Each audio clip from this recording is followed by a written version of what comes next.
So, Okay. so tonight, Alona's been sending me emails the last couple of nights, kind of in a panic, because frankly, the pelvic and hip area is a really difficult subject to talk about because so many things are going on there.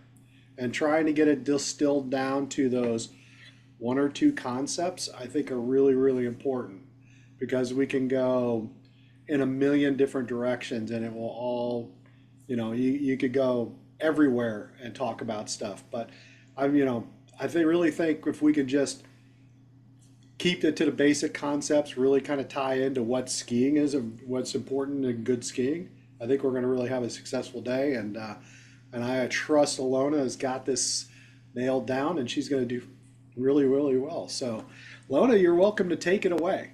Oh, thank you.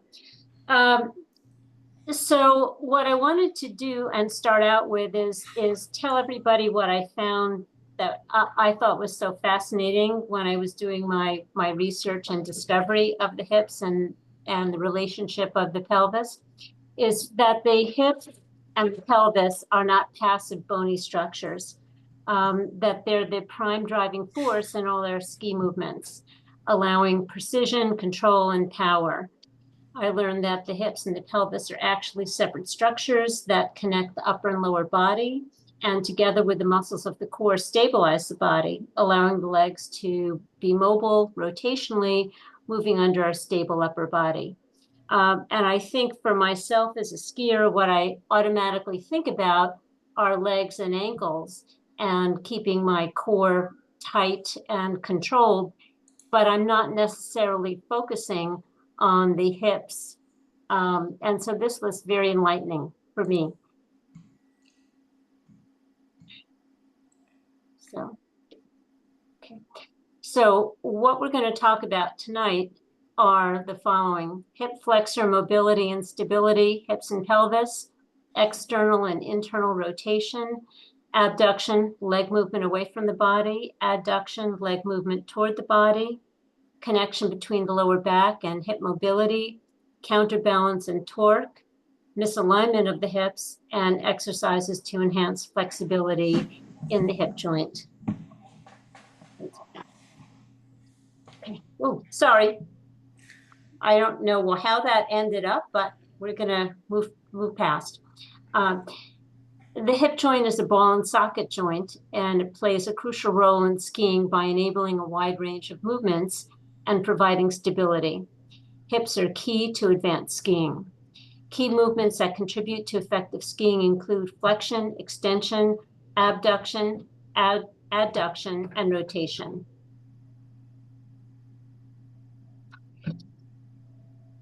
We have the anatomy of the hips and the pelvis, and as well the skeleton, courtesy of Tom Gelly, showing ideal angulation and inclination of the body.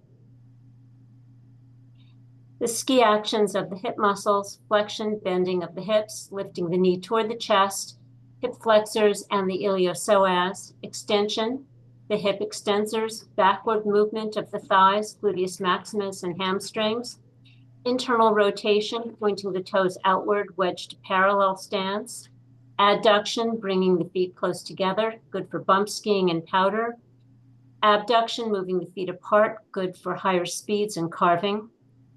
The hip muscles of the pelvis, the psoas major, ilia, and the iliacs, flexes the hip. When the femur is flexed, it flexes the trunk. The obturator externus externally rotates and stabilizes the pelvis. The obturator internus externally rotates when extended, abducts when flexed. And the piriformis, external rotation, abduction, extension of the hip joint, aids in stabilization of the hip. So we have the hips and the pelvis. They are closely related, but they're not the same. The hips refer to the ball and socket joints connecting the hips to the legs. The hips can move independent of the upper body and the femurs. Hips are part of the upper and lower body. They're the link between the two. Pelvis is the bony structure that forms the base of the torso, foundation of the spine, and attachment point. The pelvis function in skiing is achieving edge angles. Proper pelvic alignment and hip alignment are essential for maintaining balance, executing turns efficiently, allowing the legs to move under a stable upper body. Abduction and adduction in skiing, internal and external rotation, counter rotation of the pelvis. Pelvis rotates around the femoral head of the outside leg. Abduction is the movement of the leg away from the midline of the body, coupled with the external and internal rotation of the femur, creating hip angulated position where the pelvis is leveled or tilted toward the outside of the turn, as seen in carving. Adduction refers to the action of the leg toward the midline of the body, critical role in initiating turns and establishing early edging. Hips alternate between abduction and adduction, the steering wheel of the lower body. Rotational control, the hips allow the legs to rotate and turn the skis. If you're lacking mobility and stability of the hip muscles, including the glutes, the adductors, hamstrings, and hip flexors, the load goes to the quad and knees. 1/3 of all alpine ski injuries occur in the knee, majority impacting the ACL. These injuries occur when we catch or lose an edge in a turn, per the American Journal of Sports Medicine. Strong hip muscles can reduce your risk of knee injury. The hips' role in turn initiation, they provide power, acceleration in turn initiation. The weight is shifted and directed toward the center of mass in the new direction of travel. The hips aid in maintaining balance, controlling the turn, allowing smooth transition between turns. Hip movement and weight transfer, inside hip moving forward over the outside ski. It helps to transfer weight onto the outside ski, engaging the ski's edge. Upper body stability, core muscles stabilize the hips, lateral vertical movements. Angulation, hips moving in the direction of the turn while your upper body remains facing down the hill. Inclination, center of mass, moving the hips inside the turn as the skis get on edge. The hip joint, socket of the pelvis, ball of the femur, hips range of motion, the femur moves at the hip joint in all three planes: the sagittal plane, flexing, squatting, extension, standing; horizontal plane, hips move, hips perform rotational movements, allowing the legs to turn in or outwards. A frontal plane, the hip joint enables us to adduct and abduct, move the legs together or apart, widen or narrow our stance, essentially.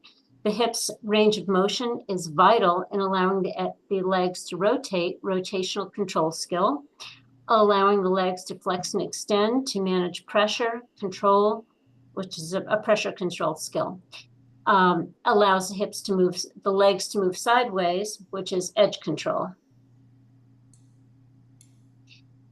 So in rotational control, effective skiing rotation involves turning the skis with a combination of body rotation, edging, while maintaining a stable upper body and balanced stance. The leg rotation independently from the hips is fundamental.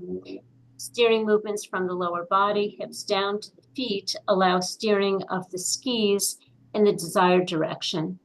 Rotation when blended with edge grip, lateral separation, thighs and femurs, rotating within the hip. And here's an ideal picture of a skier doing exactly that. So the hips and the lower back are also connected and have an effect on our movements. The major hip flexor movements connect the lumbar spine, the lower back, as well as the quadriceps. So tight hips can cause low back pain by putting strain on the low back and the spine. Flexion of the lower back or the waistline forces the lower back to take on a higher load or impact. Limited hip mobility or improper hip use can significantly strain the lower back. Flexion at the hip joint uses the correct muscles for skiing and balance. The hip joint is equipped to deal with the load and articulates a larger range of motion, allowing pressure management at various angles. Flexion at the hip joint, neutral spine, allows muscle engagement that stabilizes the pelvis and the spine. Hips are also involved in counter rotation or torque. So counter rotation involves rotation of the upper body, the shoulders, and the hips against the direction of the skis, creating separation between the upper and lower body. Counter rotation is effective when driven by the hips. Inside hip is behind the outside hip. Counteract by rotating the hip in the hip socket applies when the leg is long. When the leg is flexed, the angle of the femur changes. Torque refers to the rotational force applied to the skis, causing them to turn. It is a twisting force that originates from the legs and the hips and is transferred to the skis to initiate and control turns. Pelvis has a job to do in skiing and achieving edge angles. The forces in a turn are transmitted up the stance leg to the hip socket. Due to the separation between the hip socket and the spine, it takes torque around the stance hip to support the weight of the body. So here are examples of neutral, posterior, and anterior pelvic tilt, and we all know that that can change our alignment in our skiing. So indicators that show us that the hips and the pelvis are misaligned are a pelvic tilt. Fighting the natural pelvic tilt as a skier descends a slope can lead to imbalance, loss of pressure on the downhill ski, either with anterior or posterior pelvic tilt. Twisting out from the hips blocks the body, causing loss of power. It's a very weak and unstable position that puts the skier in the back seat. Fore-aft balance. Too much twisting can destabilize the skier by shifting the weight aft. Shifts the weight to the inside ski, causing instability of the outside ski. Women in skiing have a lower spine alignment, so we have a natural curvature of the lower spine due to the way our pelvis is formed. The lower spine alignment can result in a restriction of range of motion. So we have the prime movers of the core and extremities, the core stabilization of the pelvis, hips, and legs. So we have both the inner and the outer unit. The inner unit is the upper diagram, which is the transverse abdominis, posterior fibers of internal obliques, and the rectus abdominis, with the transverse abdominis being the deepest and most distinct muscle, I think, that we control. The outer unit, the spinal erectors, the external obliques, the internal obliques, gluteus maximus, and hamstrings. A strong and stable core is crucial for skiers as it directly influences pelvic and hip stability, leading to improved balance, maneuverability, and injury prevention. A stable core acts as a central link between the upper and lower body, enabling efficient power transfer and control during skiing movements. Contraction of the transverse abdominals create tension in the midsection, allow the inner unity to stabilize the spine and the pelvis. So proper alignment is shown in the skier, keeping our hips level in the direction of travel, utilizing pelvic tilt correctly, focus on foot ankle engagement, hip mobility to achieve angulation and inclination, counter rotation, stable upper body, smooth transition into the new turn, engagement of core muscles to include posterior chain, and leg muscles for balance, stability, and power. Here are exercises that are helpful in achieving both mobility and flexion, as well as strength. And here they are. In general, squats, lunges, hip circles, lateral lunges, strengthening of the glutes, hip abductors with exercises like band walks and clamshells, and Copenhagen planks. What is a Copenhagen plank? A Copenhagen plank is actually a side plank where you're actually taking you're doing a side plank. You're doing a side plank, but you're also doing something else. You're taking the outside leg, which you think of as somebody, like a Jonathan Ballou or an incredible skier being able to take their hip to the snow and taking that outside leg and flexing it while you're doing those planks. Oh, okay. And it's very, very hard. Um, it's very hard to do. Um, Hip hinge, standing with their back to the wall, supine hip interior rotation stretch, side abduction leg raises, an airplane, Cossack squats, which for for people who do yoga, the Cossack squat is probably akin to some of the side lunges that you see in the yoga workouts. A couch stretch for hip flexors, a frog stretch, which opens the hip and the groin by improving flexibility, a 90-90 stretch. Also, rotational discs can improve balance and stability and range of motion. Here are some YouTube videos that focus on the hip mobility. Tom Gelly has a hip mobility. There is one, yoga for skiers and car. I personally use Kate Amber yoga for a variety of her classes, and the one that I particularly like is a 30-minute deep stretch for legs and hips. Outdoor adventure training, Alicia at Wilder online fitness training, ski club, hip mobility exercises for skiers, and Catherine Morgan stretch. I used to be a professional ballerina. Catherine Morgan used to be with New York City Ballet, like I was, and she has a wonderful stretch routine that I think is very helpful. So I do that with weights on my legs.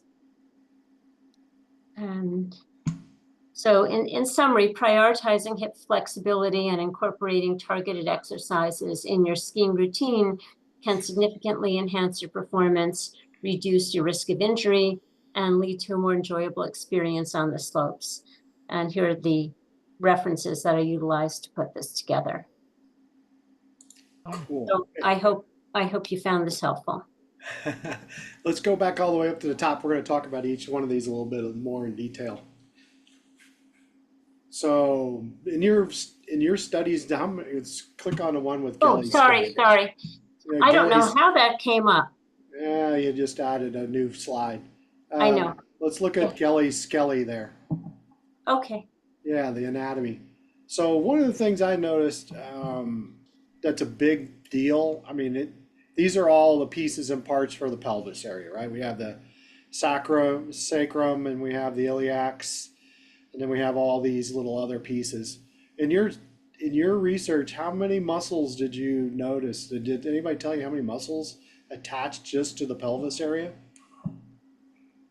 I really didn't research that. There are probably a number of them. Yeah, there's like 36 different muscles that attach to that. And everybody always asks, why do these iliacs, these big kind of ear things, stick out like they do? And that's because we have to have a lot of surface area in order to have all these muscles attach. Mm-hmm.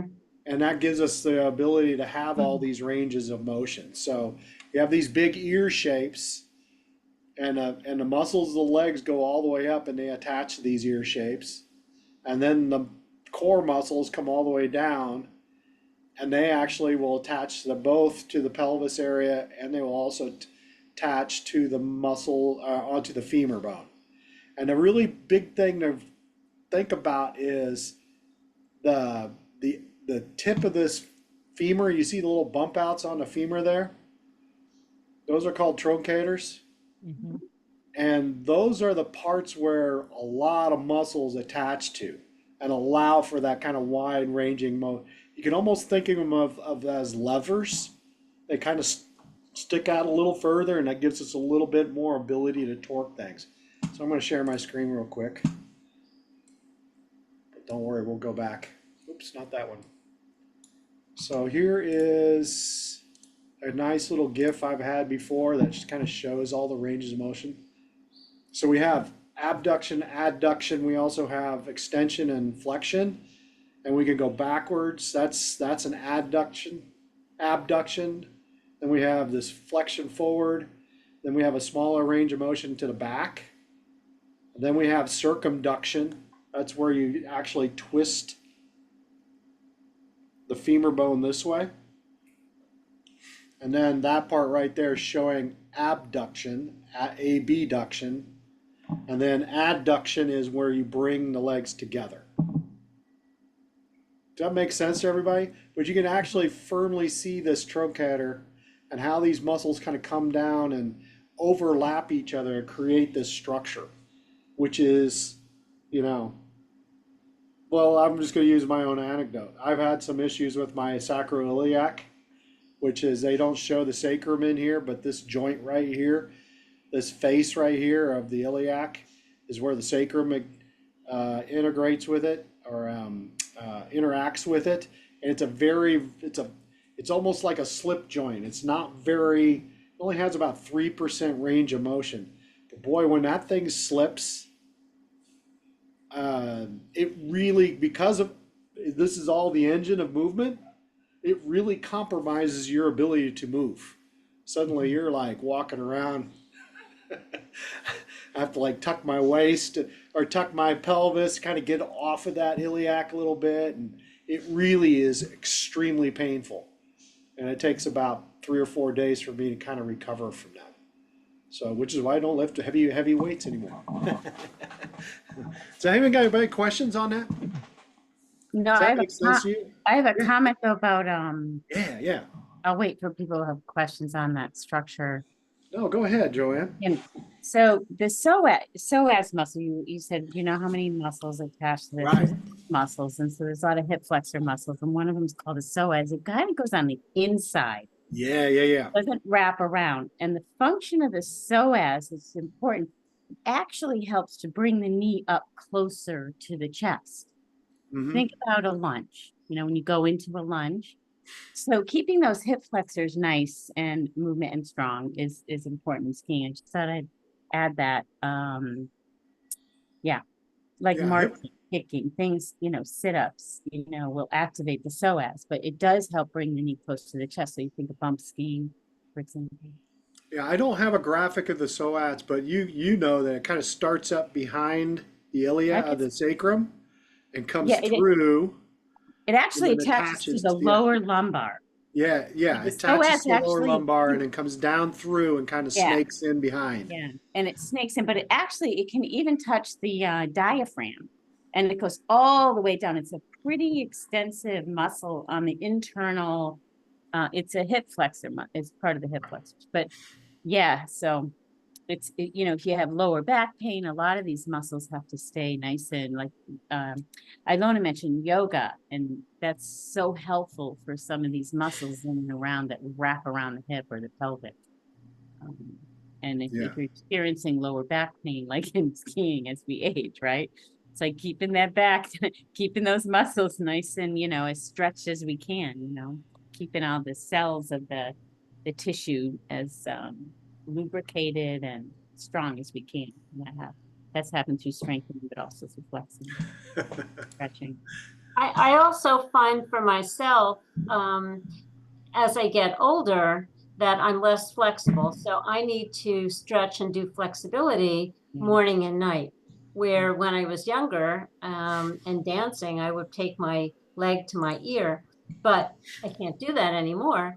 But I do know that before every ski day, I need to do a half hour of yoga. I need to do stretches, and I need to torque my body in various splits and things like this to allow me to have range of motion when I get out on the hill. 100%. I have to do the same at the end of the day too. I really focus on the end of the day a lot. I'm like you. I'm not a dance guy. Nobody ever accused me of being a dancer, but I do a tremendous amount of yoga, and the benefits of it is mostly I do it for recovery.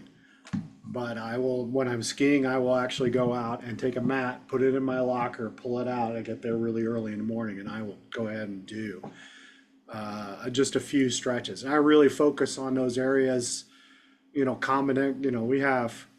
We have basic poses, and we have compound poses, and we have complex poses.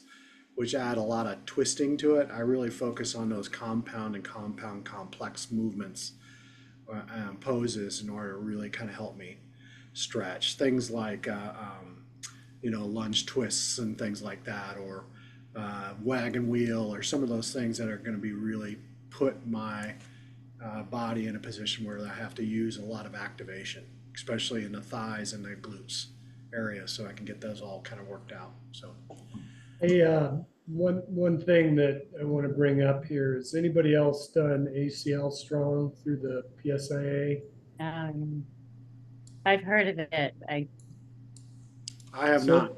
yeah, that's a program put together. It's kind of a prehab.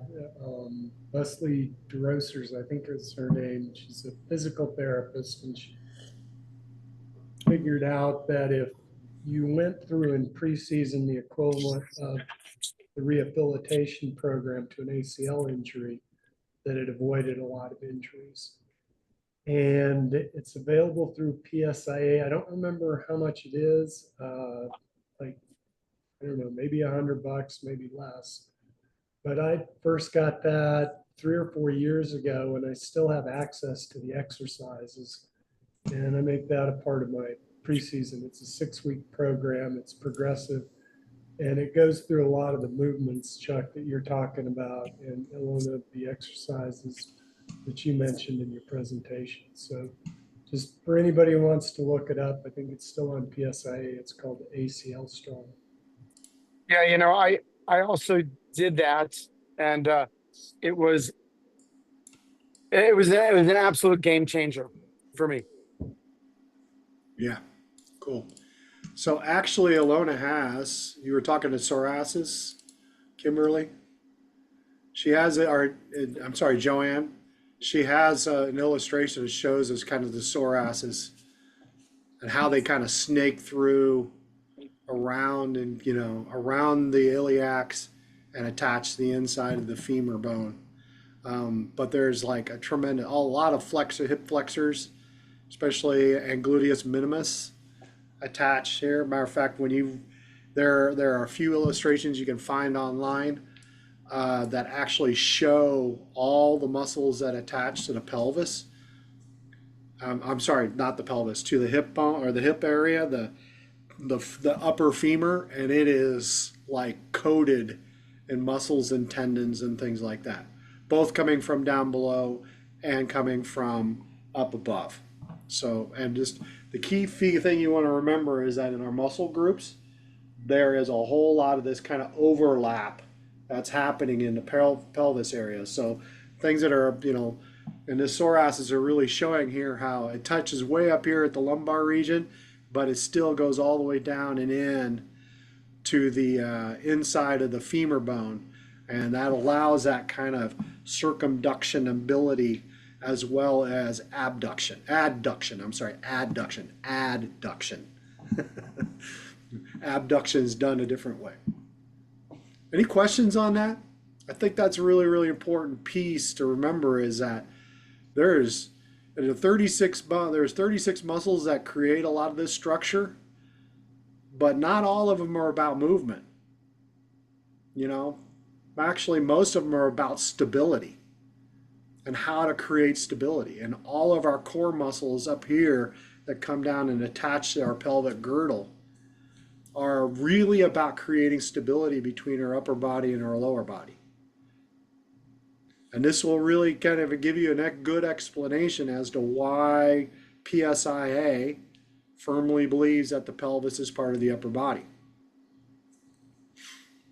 Because that whole pelvic, that whole core area, that whole pelvic structure that's held together by all these muscles are really meant to be stabilizers so that you can get, well, as the common thread says, upper body stability allows for lower body mobility so that we can move our legs independently of each other. Any questions on that? Luna, you want to add anything to that? No. No? All right. Cool. Yeah, we already talked about that. Cool. Anybody got any questions on any of this? this is a lot of words, but you know, we have two major common threads that are really speak to this, and one of them I just mentioned, that upper body, you know, stability allows for lower body mobility. You know that. Oh, I can't even remember what the saying is now. But proximal stability allows for distal mobility. That's what it actually says. And then the other one is creating counter through transition, or maintaining counter through the transition piece. And we're going to look at some skiers because, you know, it's hot outside.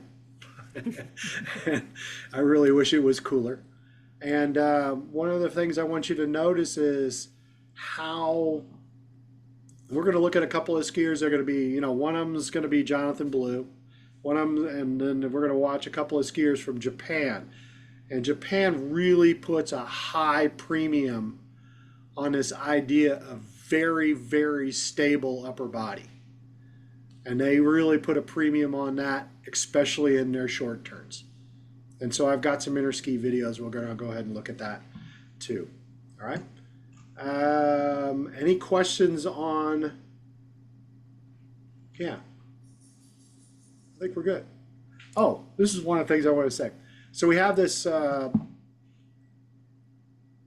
posterior and anterior tilt. She did mention something about the lower spine alignment.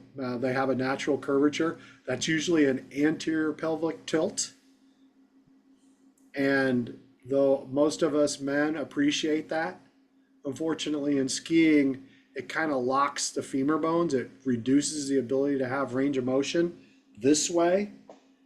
So we want to have a more neutral pelvic tilt. And what that allows you to do is actually allows more freedom of the femur bone to come up this way. If you have a lot of anterior, it restricts the ability of the femur bone to move upwards. And so that's one thing that you want. And like I said, I had a video that I can't find. I don't know where it went. There's this poor woman who has a tremendous amount of anterior pelvic tilt, and her ability to make basic parallels is severely compromised because that tilt makes her do some weird things because she doesn't have a lot of range of motion there. So it's really important that when we talk to our guests, that we talk to them about, let's maintain, let's not stick our butts out, let's not pull our hips in this way. Let's make sure that it's nice and level so we have the ability to do this. Because as soon as I start sticking my butt out, I lose a lot of that ability to do it. And it also puts me in a very compromised position. I need that spine and that pelvis to line up. And then I need to have all these muscles suck in and be really, really strong here. So when I do put a bar on my back, I can go down easily like this. And it gives me the greater ability to resist the forces that are coming at me and create more force if I need to. Any questions on that? Chuck, the other thing I want to say on the anterior pelvic tilt, Yeah. I started working on that last year and realized that because I had that anterior pelvic tilt, I was locking out the rotation in my femur and I couldn't really angulate, couldn't tip my skis on edge very well. Yeah. Yeah. So I didn't even have the proprioception to understand the difference between a rotational movement and a tipping movement. Yeah, exactly. I mean, and most people when they learn to ski do that. They stick their butts out and then we automatically have a little bit of anterior pelvic tilt, especially when they're beginners and women especially. And we want them to be a little bit more neutral. We want them to figure out kind of how to tilt that pelvis a little bit more posturally, but not so far that it creates a weak position. Because as soon as you start doing the posterior pelvic tilt, all that force starts to travel up the lumbar region. And now you're asking the lumbar to do things that it's not designed to do, which is the twisting and the bending part. It is a structure that is built for stability, not for mobility. So we want to make sure that we have a nice neutral pelvic tilt that allows us to have maximum range of motion and puts us in the strongest possible position. I have a question. Yeah. From the slide here, I'm not sure what twisting out from the hips is. Too much twisting can destabilize a skier by shifting the weight aft. I think she's pointing out that you're talking about the fore aft or the twisting out from the hips. Oh, yeah. Twisting out from the hips, just below the red line. So I think what she's indicating there is that if we lose connection of our hips, and it probably shouldn't be referred to as a hips there, because we actually have the two iliacs, which are part of the pelvis, and then we have this hip bone that moves like this, right? And technically, we don't want to lose the stability in the iliacs. We want that to be solid. If we do start twisting the iliacs, which happens quite commonly, especially when we start rotating one leg before the other, which happens very commonly in beginner skiing, is that it will start to, as we twist one way, Newton's law says we have to twist something in an equal and opposite direction. And so we have this happening. So when we have both legs twisting at the same time, it helps stabilize the pelvis region, because we have one that is twisting anteriorly and one that is twisting posteriorly, like this, and they twist against each other, which stabilizes that pelvis region. Okay, and then we have the same thing going on the other side. And you're going to notice that when we watch these skiers, these high-level performance skiers, that they don't really, the pelvis doesn't move that much. It's like pretty rock solid. And because it's for two reasons. One, they're really maintaining core strength and stabilizing it, but they're also twisting these legs against each other, which is, if you need to go back to the Dan and Ron show on YouTube and look at rotation again, because they have their 5 levels of understanding of rotation. And the last one is about how this pelvic torque that's built, and torque and anti-torque work against each other, that stabilize the upper body. But as soon as we start moving one, the pelvis starts moving in the opposite direction and destabilizes. Does that make sense? Okay. Yeah, thank you. That's how I read that. Ilona, do you have something else you'd like to add there? That's correct. And you can actually, Kimberly, stand in front of a mirror and practice these movements, and you can see how twisting at the hips in a very aggressive movement destabilizes the legs and your center of balance and your mass and pressure to outside ski. And what is very interesting about this presentation and what I discovered is how interconnected all of the parts are. There is not one separate entity to the other. It all works together as a unit. And you just can't separate them out. But if you do that, then you have a misalignment and you have situations happening that cause completely ineffective skiing. Okay, thank you. Question here. So not in the plane that's shown on the screen, but in the frontal plane, Chuck? Frontal plane? Yeah, we've talked about Brazilian butt lift, hiking the hip in turns. This one? Yeah. So when we do that, is the pelvis remaining really stable, or is it actually tilting? I mean, Gelly shows, as a coaching cue, we talk about getting the belt line level with the snow. Right, 100%. So I'm going to try to anticipate the answer.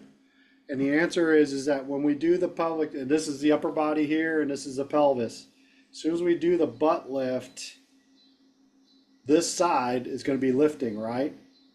The pelvis should be moving with the upper body, because technically you should be moving the upper body into the new turn with the butt lift. That was my question. So that movement is caused by the abduction of the legs out. Yes, exactly. Not a tipping of the pelvis against the lower spine. No, it isn't really. It isn't really, but that is a result. That is a result. So yeah, as we do the Brazilian, but I don't know if any of you know this. I've tried this cue before, but right before we're trying to get somebody to move from this side of the turn into the next turn with their body, that will ask them to move their butt up, which will help them move the upper body into the new turn. And we just call that the Brazilian butt lift. It's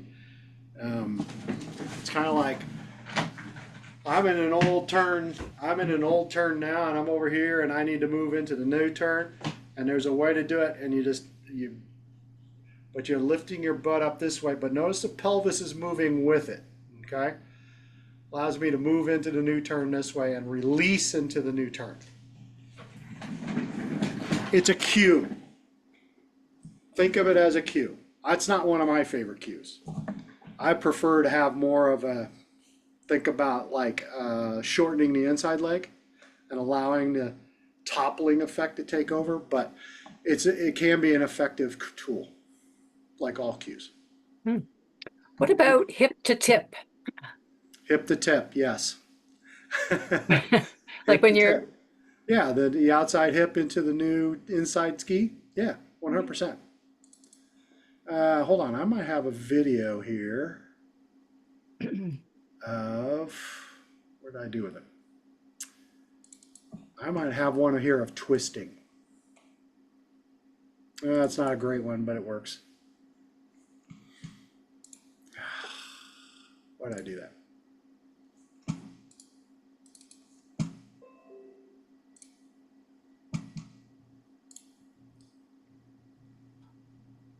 Not being By the able way, to. here's another very, very efficient use.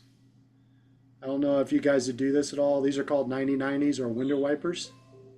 No, that one isn't a 90-90. The 90-90 is actually a position where you have Yeah, it's like front right leg there. bent and the back leg bent. This is, Yeah, I it's included we. that, but I included that in the exercises, Yeah, yeah. but I didn't call it windshield wipers. But the 90-90 is a static position where you actually move the hips really to the floor like a pretzel. Cool. Anyway, I just thought I'd share that too. That's a really great one. Here is me trying to do. This is embarrassing. All right, here we go. And I'm trying to actually rotate the legs against each other to help me maintain the pelvis. By the way, this is not easy on those things. what are you standing on? Oh, they're called like top flights or something like that. I can't remember what. I got them a few years ago, and they got like rollers on the bottom. I use them all the time for lunges and things like that. Are you just trying to rotate your femurs? That's all you're All I'm trying to to do is rotate my femurs. And how do you do lunges on there? Oh, I just put one out, and I got like a forward, backward did I do, and then I got a bunch of stuff. One of these days I may have to share all, Do they roll all the when nuts you, stuff I do. Huh? don't they roll your legs apart? Yeah, these will roll my legs apart, which is why that one is trying to get away from me. But for lunges? Huh? Oh, lunges? Yeah, I for have lunges. those. There's I like have those. three little rollers on them, and they Yeah. skate across the floor. Ouch. That hurts. That sounds like it's gonna hurt. Oh no, it doesn't hurt. It's not fun. But that's me really showing how I stabilize the core and allow the legs to move underneath me. And at the same time, rotate both legs to help me stabilize the core. Because like I said, if you start rotating one leg, pelvis wants to come and meet it. Because one reaction or action creates another reaction. And I really do honestly believe that I honestly do believe that video from the Don and Ron show is really good.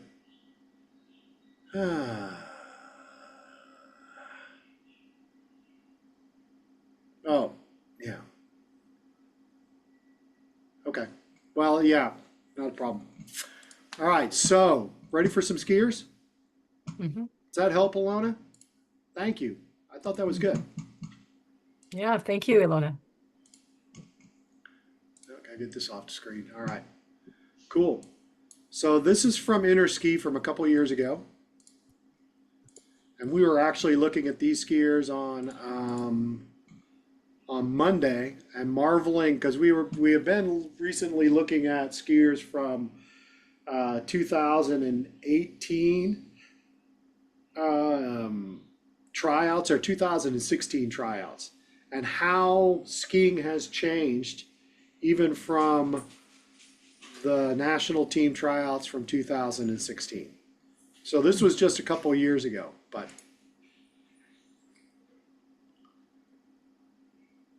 and the key is notice how unbelievably stable he tries to keep that pelvis so it allows him to have nice rotation. It's impressive. Mhm. It's very impressive. It's very impressive.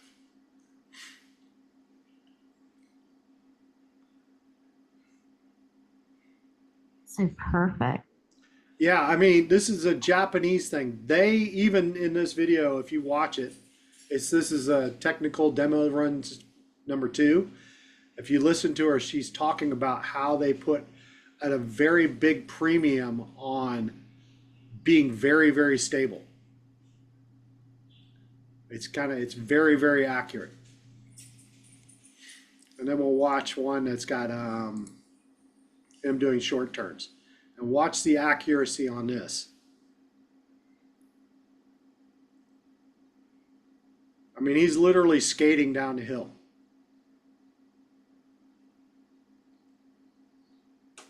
But if we watch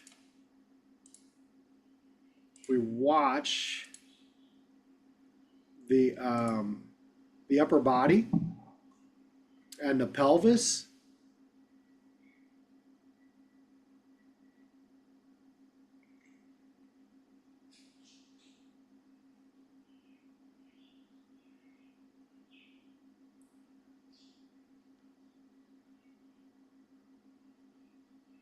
that stability allows for him to have maximum mobility. That,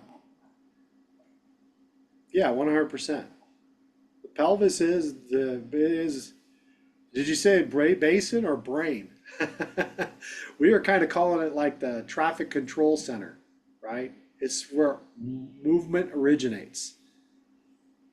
I did say a couple of weeks ago how I think the ankle is really the most important joint, but to be honest, because we take for granted the fact that our pelvis works in this way. Chuck, it seems like he's got a really tall stance too, as opposed to like somebody like Baloo or that where they're a little more lower dynamic there, lower profile. Lower profile. He may be taller than Blue. You never know. Oh, I'm Right? sure he is, but Which is hard to say about somebody from Japan because they're usually kind of like 5'8". But yeah, I mean, their premium is every country has a little bit different premium, right? On what their visual looks like. I think they really put a lot of premium on the over and the cross under. They really want to cross under, but he's definitely making room. You know what I mean? And he skis kind of more like a mogul skier, right? I mean, we got kind of a side view here. That looks pretty balanced. Even when he comes out of the turn, he instantly moves forward. But he's keeping a little bit more upright stance to allow for more mobility down below. And when you're teaching or you're skiing bumps, you want a more upright upper body. You don't want the skis to come up to you that much. You want to have the openness to allow for the femurs to come up above you. And I have some skiing here that is some moguls too. We'll be watching that also. Does that answer your question? yeah, absolutely. Thank you.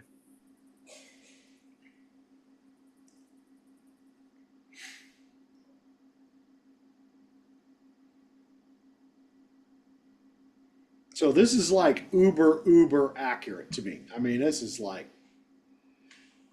and then you have to almost compare and contrast him with Jonathan, who is, I think is the most accurate national team member we've had.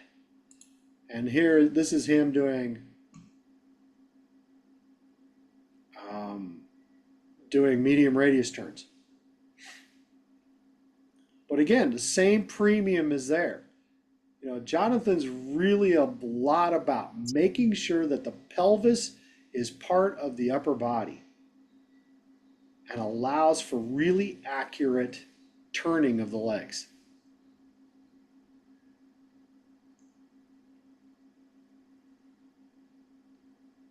So when you see him in this position right here, you can see that the upper body and the pelvis are very parallel. The shoulders and the hips are parallel. And you can see it in the jacket there.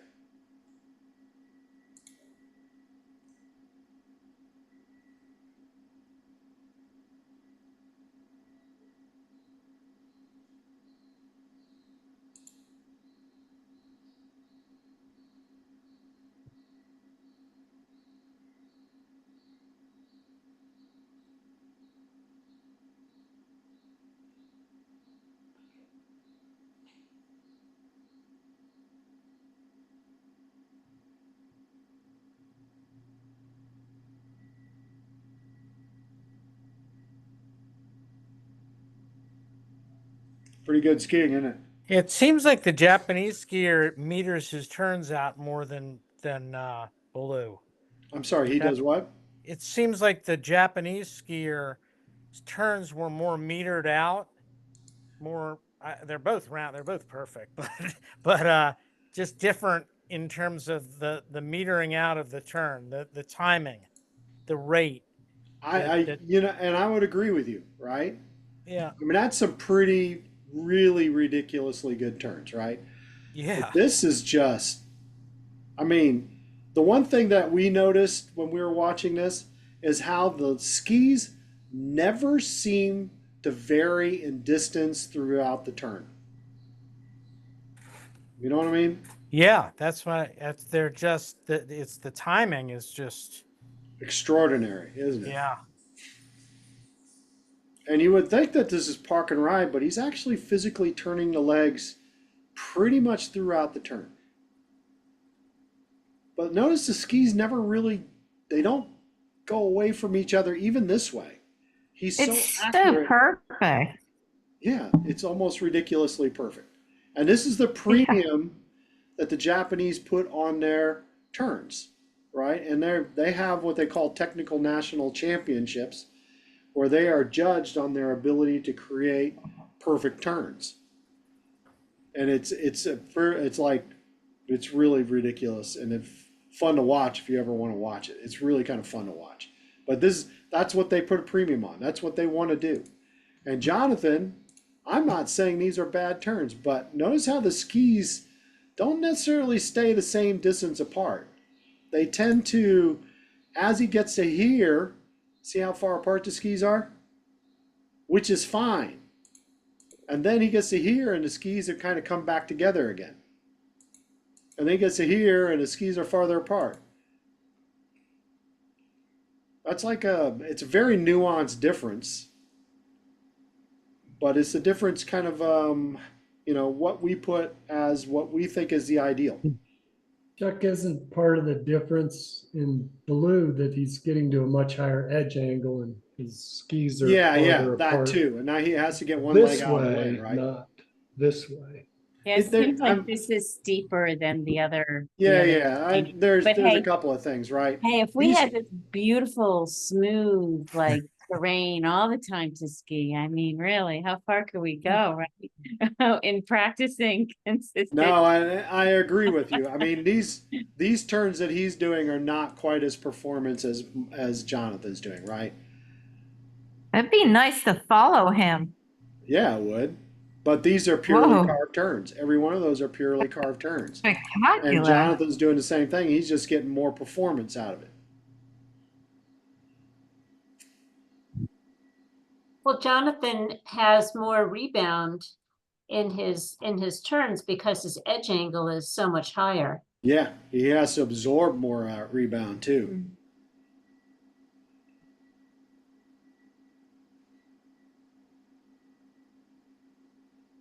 I'm just pointing out some nuances that have been topics of discussion that we've had with the RMT group. All right, moguls. And for here we've got Riley McGashin and Paul Lorenz. But again, these are very high performance bump turns. And I could have put up any bump racer, but I figured I might as well put up somebody who actually teaches. But again, how does a hip complex relate to the pelvis?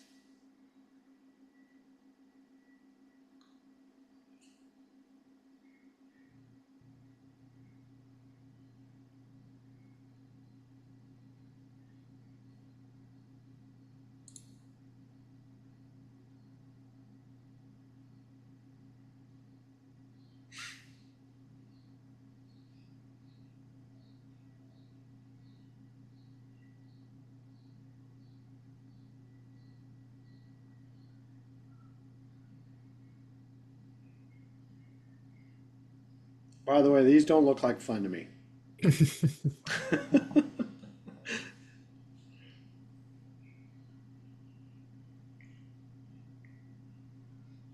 And both of these guys are older now. They don't want to do this either.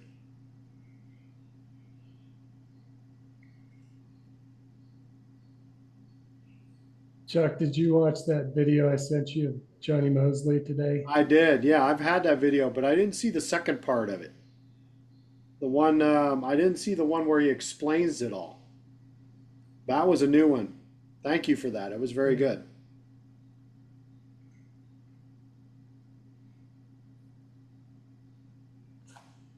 Because I do have that one video. Yeah, these are more like less performance. Well, no, they're pretty performance. Never mind.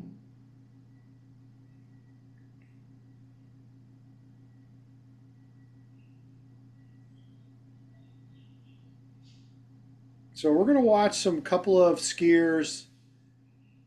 See, that looks like more fun to me. Mhm. He's taking all the bang out of it. Perfectly, perfect terrain for practice. Exactly.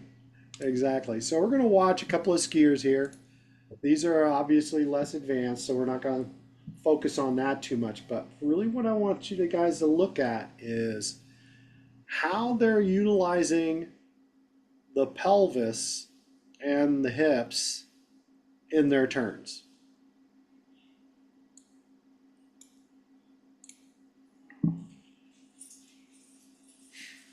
And do we notice a difference right off the bat? Mhm.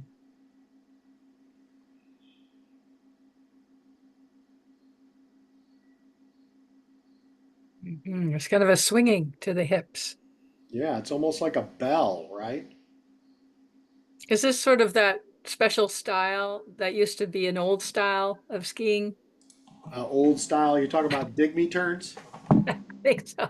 Yeah, dig me turns. Yeah, this is a very much a dig me turn. She's got the pole going like this. Right. Yeah, these are dig me turns. These are very indicative. Where the turning mechanism actually originates in the hips.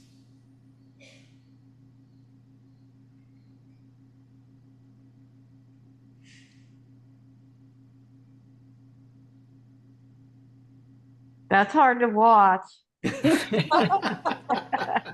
After seeing the perfect ski, I want to keep that perfect vision in my head.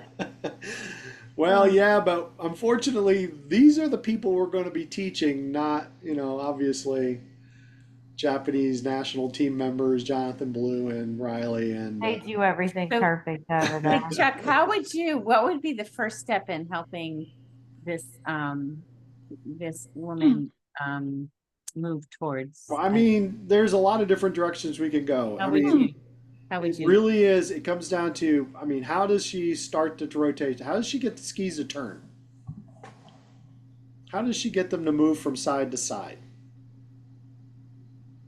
Well, she's using the movement of her hips and Yeah. momentum to swing and to then rotate both feet Yeah. simultaneously. So it's really it's a top down movement versus bottom up in my mind. It really is, right? Yeah. So, but I'm just curious to know how you would approach, Yeah. someone's muscle movement like this that's pretty set. She's obviously been skiing a Yeah. while, and to change that muscle memory and to change that movement pattern may be challenging. Can you So, stop that?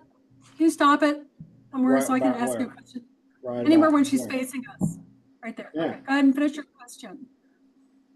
Go Go ahead. ahead and finish your. Okay, I don't understand this. I understand exactly where the pelvis is based on the pictures you were showing in the slideshow before. Sure. I understand where the femur head is. Where is the specific hip that we're talking about? This is What where her area? hips are. And the Okay. good thing about this skier is she's got this beautiful, contrast between her pants and her jacket Yeah, it helps you that see. really show where Yeah. all that is happening.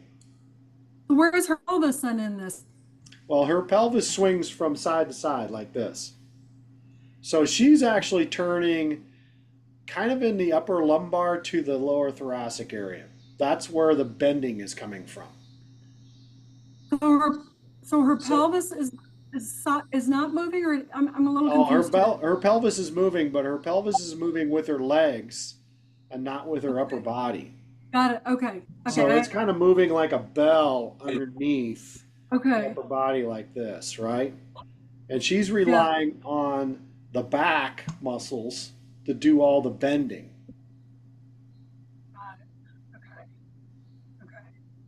Thank Which you. is So not really I what the also, I didn't mean to interrupt. I also, because her stance is so narrow, she's really not able to achieve a leg discrepancy, a bent and a long leg to change inclination and angulation here. So she has to swing her pelvis back and forth.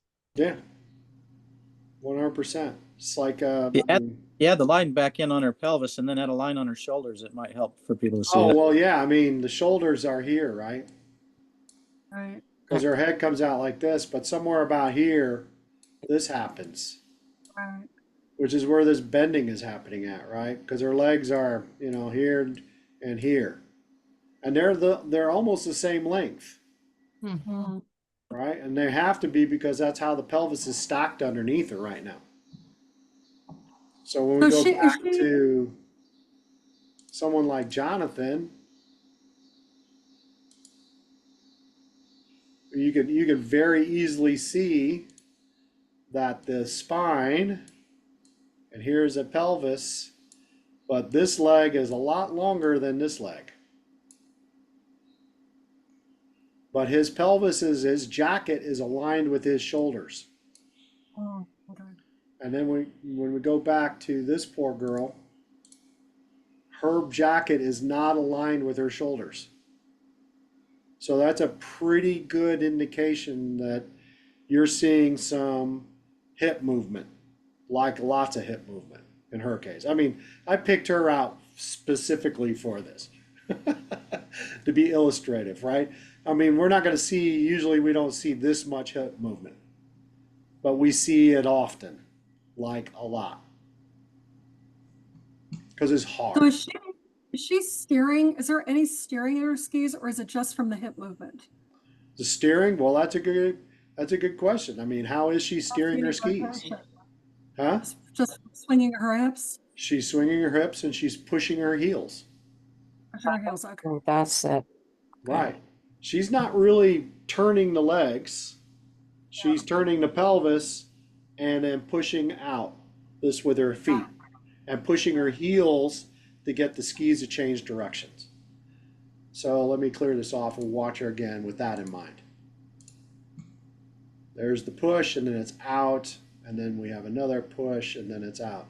but you see that all of the snow is coming off the back of the skis because in order to be a Digme, you have to be in the back seat. I never heard of a Digby till tonight. Yeah, that's Weems and what's his face. And they sat at the bottom of Winter Park one year and they came up with 4 descriptions of different kinds of skiers. This is back in the 80s when this kind of skiing was way more prevalent because of the Right. long skis. My sister skis like this. Yeah, my older brother skied like that. I got a son who skis like this, so don't feel bad. And then I say, hey, let's go do bumps. And then he's got to change because this movement pattern is going to be horrible in the bumps. It's not much fun. You have to be really, really skilled.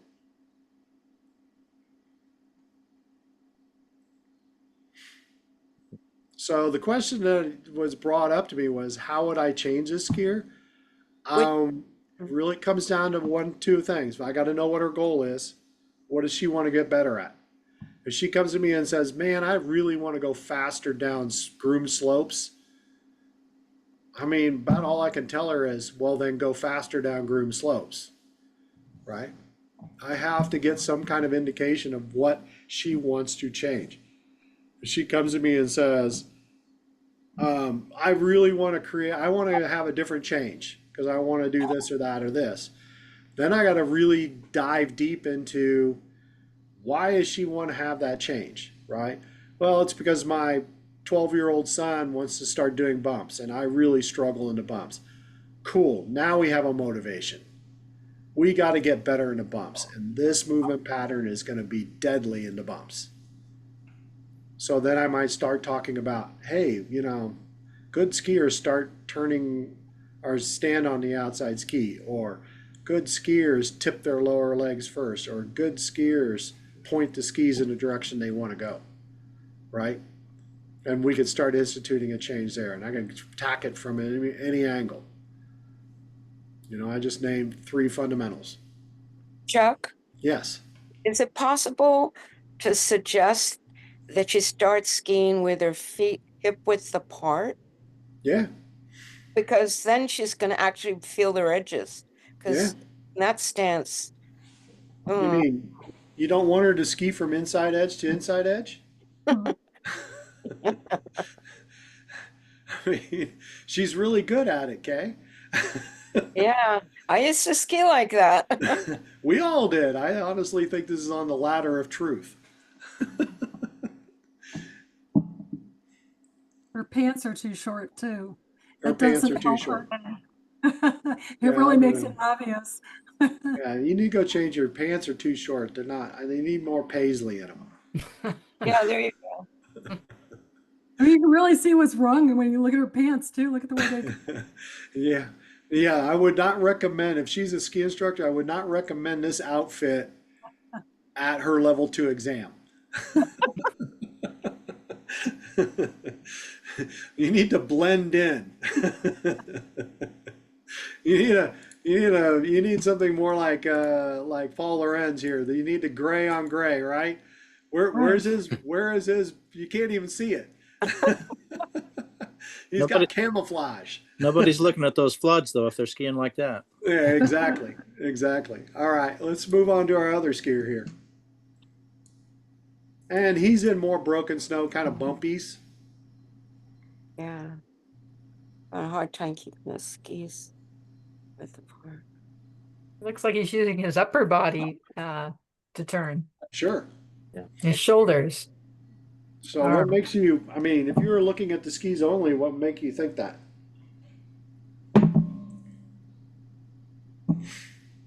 His tail comes out. Yeah. The outside ski moves first, doesn't it? Mm-hmm. Yeah.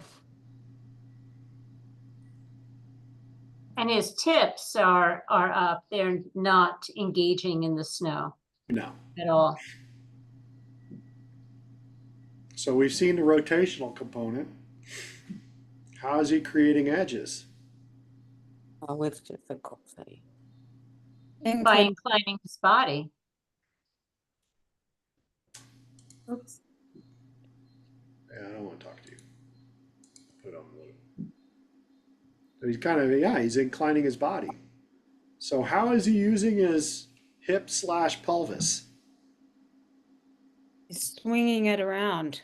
Kind of, yeah, he's swinging it around. He's kind of doing it posteriorly this way, where the other girl was like literally doing the hip thrust from one side to the other. He's kind of rotating the hip first because the upper body twists first. There's the upper body, and then it covers the hips, then it gets down to the legs, and we get the twist. And So then does how he creates. does upper body have to rotate first to get the hips to twist like that? Well, I mean, this is a chicken or egg thing, but the question is, if he's sitting backwards, how else can he turn? Right. Yeah. He's not using the ski.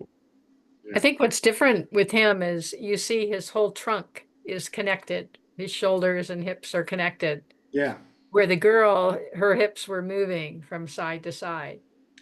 And there wasn't any femoral rotation, right? When we watched her, there's no femoral rotation. The femurs are moving with the ski tips. He actually has some twisting in the body. It's just really quick from one side to the other because he uses his upper body. Yeah. So he actually has some good things going on. Hey, he's got the skis farther apart. Huh? Yeah, go ahead. I don't notice any flexion in the hips at all. It's like this, really tight muscle group or solid, like it's holding all through that pelvic hip area, even the quads. The shoulders are helping, the upper body's helping to bring it around. But there's not a lot of absorption. There's not a lot of movement through the hips. It's like the whole body is trying to get the whole body to rotate, it seems. He's likely a one ski quiver guy, and Yeah. they're not doing him any favors there. So to relax through the hip flexors would be something. So this is where we can kind of, if we're trying to decide what would be the best thing for this guy, we could employ what Jim was talking about last week, right? That ski-snow interaction.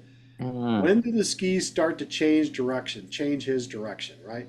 We really didn't focus too much on lower level skiers like this, but where do the skis engage and make him change direction? At the apex. It's way after the apex, isn't it? It's at the, I think it's at the bottom of the finish. It's the finish of the turn. The finish. Yeah, I mean he's already way past the apex, but I don't think he's changed direction yet. Let me take that back. He's changed direction. Oh, but the skis haven't. The skis haven't. The skis have changed direction, but the skis haven't moved him in the new direction. Ah, right. Right. That's that key component. What happened here? What are you doing? That's that key component of that ski-snow interaction. And we talked about that quite a bit when we had Lindsay Vaughn on, and how she was rotating the skis before she jammed them, and then they took her in a new direction, right? And he's doing the same thing. A lot of pivot, a lot of pivot, a lot of pivot. Now he's pivoted all the way around, but he's still traveling in the old direction. And now he gets that interaction, and it takes him off in a new place. So we're using that piece right there. We know, yeah, I mean, he's just now finally getting a new direction. So we can look at this from rotational standpoint. We can look at this from edging standpoint. I mean, how is he creating edges? Inclining. He's inclining his body. Right. How do we know he's inclining? He's not angulating. Shoulders are like this, hips are like this, right? I mean, here's his posture, right? He has a little bit of one leg shorter than the other, but not enough to create any angles. He's definitely not using his ankles. No. Because I'm watching the heels release, which means he's probably in this direction. He would be this way. He'd be flattening the skis and trying to get him to interact. That's how we know that he's, you know, he's basically totally inclined. There's no angles. We need this. So what would be a good drill? A patience turn or something? Again, it's about his motivation. So that'd be the first thing Oh. I'd ask him. And if I wanted him to be in the bumps and be more successful in the bumps, I mean, what are some other fundamentals we could look at? We know he does upper body rotation. We know he inclines. He does have a little bit of long leg, short leg, but when does that long leg, short leg happen? Transition. And Long leg, long leg, long leg, long leg. Basically As a towards the finish. end of a turn. I mean, that's Yeah. about all you get. Right there. Almost right until he starts the next turn, right? Yeah. Right. I mean, that's it there. What is another fundamental? We talked kind of a little bit of long leg, short leg. It's late. All the things are happening late. You could And work then the on last one is, huh? you could work on foot to foot pressure if you wanted to go down that route. Yeah, but look at his ankle there. It's not bending at all. Yeah, it's not It's bending at all. not bending inwards. You know, he's not pronating that foot. Mm-hmm. You can actually physically see the boot flatten Yep. on the way out. Right? He's trying to get grip, but he doesn't know how. That boot It nut. also doesn't have Shit. separation of upper and lower body.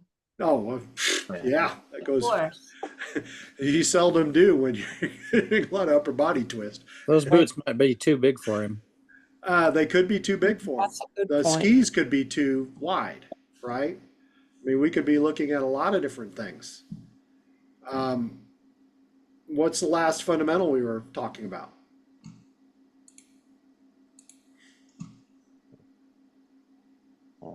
Does he look balanced fore to aft to you?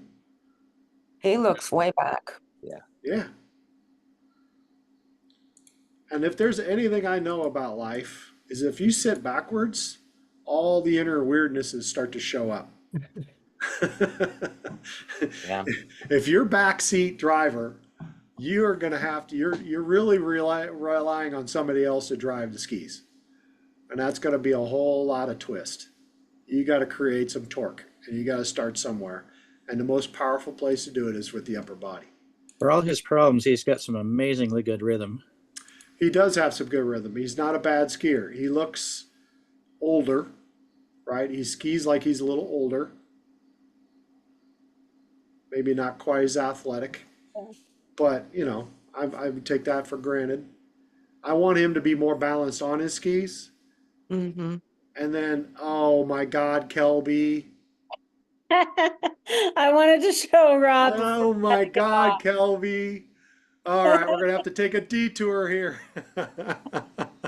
Show him off. Is it a boy or a girl? A boy, A Noah. boy. Oh. Noah Michael Walsh. Are you sure it's yours? Because it's got a lot of blonde hair.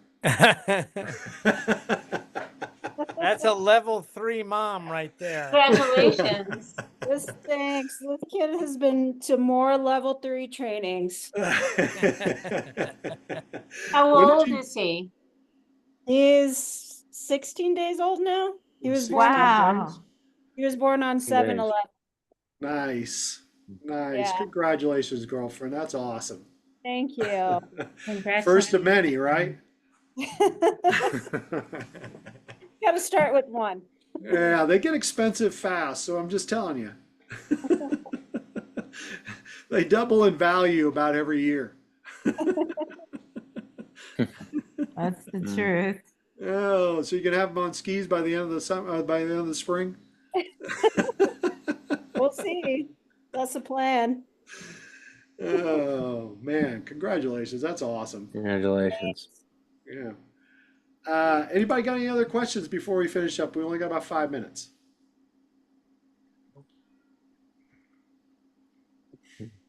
Anything that is pelvis / hip related? I just looked up that ACL strong. It's still on there. I'm going to do it. Yeah, ACL strong is a good one. You know, really, you know, I mean, that's really focus on both the ankles mobility joint and the hips mobility joint. That's going to allow you to create stability in the knee area. We haven't had anybody really talk about the knee area because that's complicated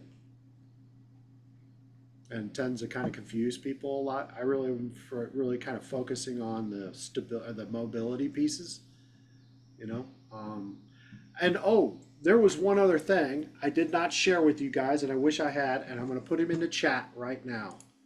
And I shared him with this is a guy that I follow on YouTube all the time, and very, very good. And he just dropped a video earlier this week. It's ozone skiing, and it is this idea of this kind of relates to that open and closed kinetic chain that we talked about in the video with Katie a couple of weeks ago, and it's really, really, really good. That didn't work. There we go. I couldn't get him. All right. You know, I put it in there twice. Let me do this again. There we go. Better. All right. So I would highly recommend that you guys watch that video. I think it's a really, really good video to watch. It'll kind of help you understand the differences between an open and closed kinetic chains. Somebody's already watching. And it's very short, and he did a series earlier this spring, which I think is really good too, which was about weight versus it's his pressure series. I think is well done too. It's a really good explanation of how weight and forces work against each other or with each other. Highly recommend those two. All right, last chance. Any questions? Anybody get anything good out of this tonight? Very interesting. Huh? Cool. Well, blame Alona if you didn't get anything. I think we had a really, really good discussion. Thanks, Alona. Thanks, Alona. Great job. Anna.